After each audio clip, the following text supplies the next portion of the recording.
Hey everyone, I am going to do the review on the Moleskine Legendary Notebook, the Black Album page, or Black Page Album, and it's a really cool book. So the basic specs of this is it's 32 black pages, 200 grams a meter square or something like that. I think it just ends up converting to like 120 pounds, and it's acid-free black paper. So basically this is, for art where you're going to be using really opaque stuff. And if you saw that I opened it, I'm about to open it right now. There's these kind of bumpy paper things in it, and I think it's to keep it the paper from getting all messed up. Also, another note on the paper, there seems to be an extra page, so it's not really like 32, it ends up being 34, or if you count the back of this, where the intro where it says, oh, this book belongs to, like me, Priscilla, and I'm never gonna give it, if I lose it, it's gone. But it can actually be 35 pages if you really want to count everything. Of course, I'm also someone that draws on both sides of paper, not just one. I know some people like to draw on one because they end up selling their stuff, and me, I'm not someone that has an audience to sell things like that yet. Hopefully I will one day, who knows. But yeah, you could, I kind of like hope that one day that my stuff will be like in a museum 600 years from now, and it'll be like one of these kind of old notebooks. Like, I just think that'd be cool. And you see here that there's also this folder that most Moleskines, I want to say every single one, maybe minus the tiny little ones, there's the folder in the back. I personally don't use them, but you see here it comes with like, information manual that I always just toss on the side. I never look at these things. And then the inventory thing. Also, a note on the inventory, I noticed that this is from TJMaxx, and I'm not dogging on anything from TJMaxx, but I kind of wonder why it ends up there. I heard it's because maybe overstock, but yeah. And here you already see that I already tested out some, colors. Right there at the squiggly top is Faber-Castell, and this right here where it says my name Priscilla is just a gel pen, the white opaque one. And then you see me trying again, the white, I think this is yellow actually, but I always use, well, I'm starting to actually, I did this in the last few notebooks that I have, I use the last page as a test page. I knew people that use the first page as a test page, but I like the last one because I just think it's easier, like when you're drawing and then at the very end you just like flip through it and go like, oh, what did I write? Like, could I use gel pens on this? Did it show up? Did color pencils show up on this? Did the Faber-Castell markers show up on this? Did Sharpie show up on this? I like having that as a note. Other people will actually, I'm like repeating what I've seen on other videos. They'll cut out a piece of like the last page, and then use that as a tester. Or there's people that are so professional that they know exactly what's going to show up on their paper because they are one of those paper fanatics. And I was someone, when I was young, I didn't really give a crap about any quality of your paper. I would just use anything that was a Strathmore sketchbook. I wouldn't look at the weight of the paper. I wouldn't look at vellum, Bristol. I didn't look at watercolor. I just thought, hey, it's paper. It's all the same.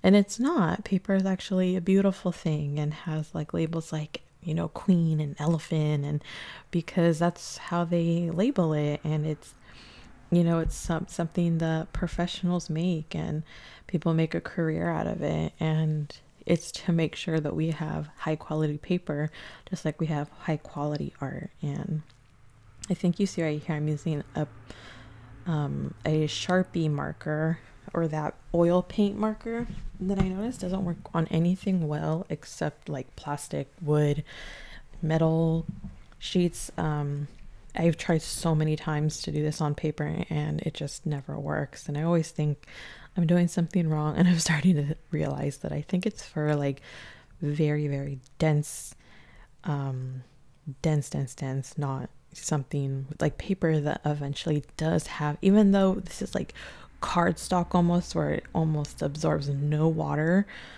you could see that there is some absorption, or it could even be like evaporation. And there is the white Faber-Castell pencil. And I think that might have been one of the last ones that I use. I guess I can try other things. This right here is just an acrylic paint marker from Amazon. I think you could get it anywhere. But yeah, I just like to test out everything, and I think it's good. Like, it's fun, and like I said, I know a lot of people don't want to do this because they'll see it as a waste of paper.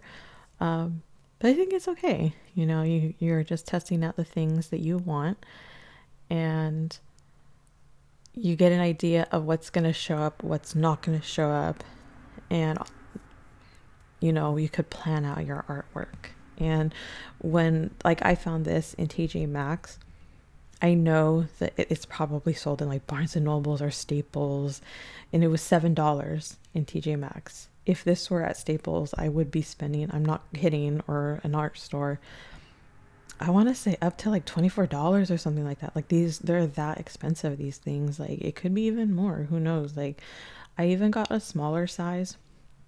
Maybe I could insert a picture of it. The smaller size one was about $3 or maybe $3.99, and the bigger one was $7, $7.99. And I did look at the compared to, and the big one was compared to $12. So that's actually kind of surprising. I thought it would have been more expensive because the Moleskine, I have a book it's $19, you know, $19.99. I've had a pack where it's $24. So maybe $12 if this was at a store is actually not bad, especially if you could find like a 40% coupon or something like that. And I just tried a Copic marker ink that I'm probably going to get rid of soon because the ink seems all dry, and I want to kind of try other brands of ink. And right here I'm trying just these are the opaque moon ones. I don't think that, you know, no one's unaware about these Sakura gel pens. You know, they're really versatile. Like, everyone I know uses them. They're so cool. And they work on lots of paper. You could put them over paint, and I don't think acrylic paint, but watercolor and gouache, and a lot of people use them, and they're nice to make stars. And the sound of this when it's made, like,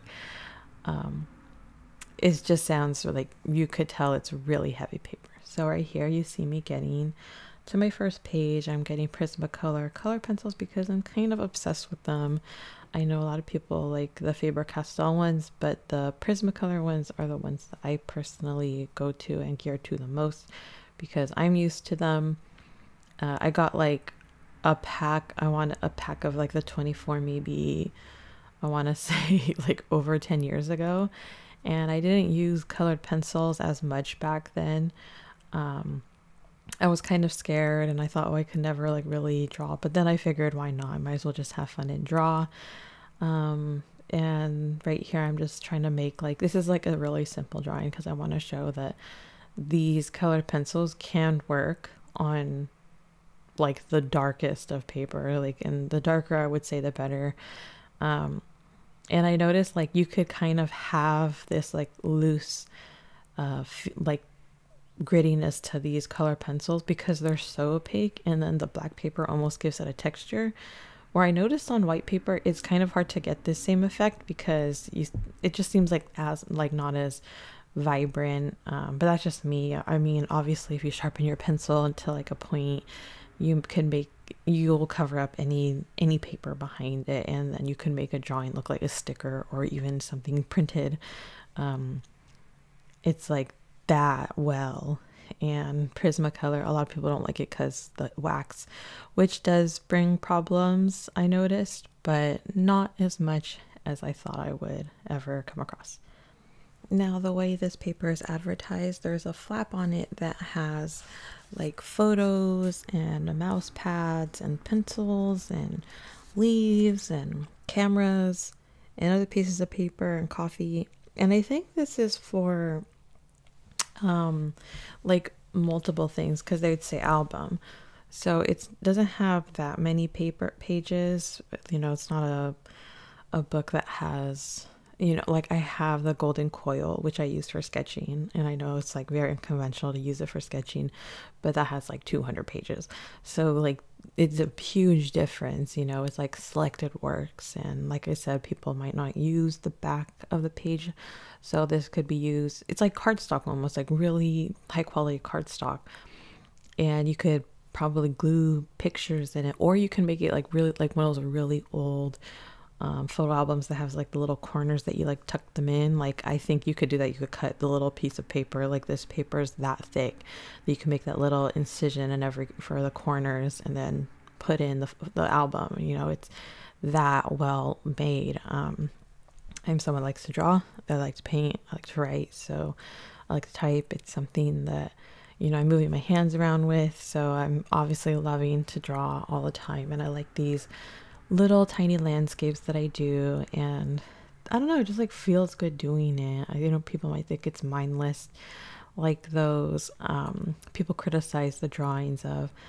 you know, it's like a beautiful sunset and then the tiny little outline of a car or a tiny little outline of trees, and they think it's like mindless art, when to me it's like, you know, like so it's so simple for people to think that way. You know, it's like demonstrating how paint works. Like, yeah, you could do something as simple as a sunset with a couple trees, but you can also make a portrait, and that's how it is with Prismacolor. You can make small scale landscapes that I personally like. I'm re-editing one of my book that I published, and I want to add all like the landscapes that I ever drew during the time, because I thought it's like demonstrates and illustrates exactly how like the world is in my book, where everything just seems like an imagination, a dream, something that's more than what you just look out the window. But yeah, like I just love how Prismacolor just shows up on black paper. I'm sure Faber-Castell could do the same, because when you saw, I had the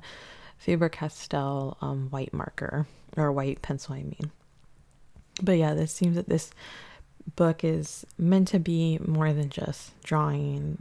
I mean, you could even get a white gel pen and just do like an inverted diary. Like, it's that different, you know. Like, art can be more than one thing, and art could be so much more than just drawing or doing a portrait. It could be whatever you want it to be, and that's what I like. And I did finish Attention right here with a white pencil. Then you see me put a little moon. I was like gonna do a sun, but I was like, does that make sense? Because I kind of want to add stars and stuff like that. But you know, again, it's like drawing, and you could make it how you want, not how it should be. But yeah, like, I guess on the note of being an artist, you know, you want to do things that are, you know, this is like a peaceful piece of work. You could do something crazy too, but I just want to add, with like everything that's going on in the world right now, I don't have to say it. Like, if you're alive at this time and you're this far, you know what's going on in the news. I don't want to like even say it. I don't want to add to that. I'm like so done with everyone like saying things that they want to like rise up and do something crazy. Like, do people not want to write? Do people not want to draw? Do people not want to create something?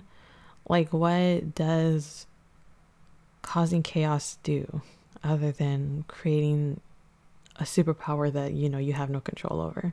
You know, why don't you sit down and write a book? Why don't you I wish everyone who, instead of like went crazy and did all these quote unquote protests, not just the one that was in the last few days, but the one in the last 365 days, like, write books, do art, make music, do something that will change and inspire people, not destroy things, because it's just insane. So on that note, I hope everyone has a good day. I hope if you like this, that you'll consider buying the Moleskine. It's really fun. Check your TJMaxx, check your Rosses, and then use coupons when you go to like Staples and Michael's, because something that's $20 can end up being like $12, or something that's $14 could end up being like $9. It's like really cool. So try to shop smart. that's my little signature. I think I even put the date, and I think it was yesterday on the 10th, because today's the 11th. I guess I was like confused on what day it was when I wrote this. So yeah, I hope everyone has a good day, and I'm gonna put links to my social media after this, and bye.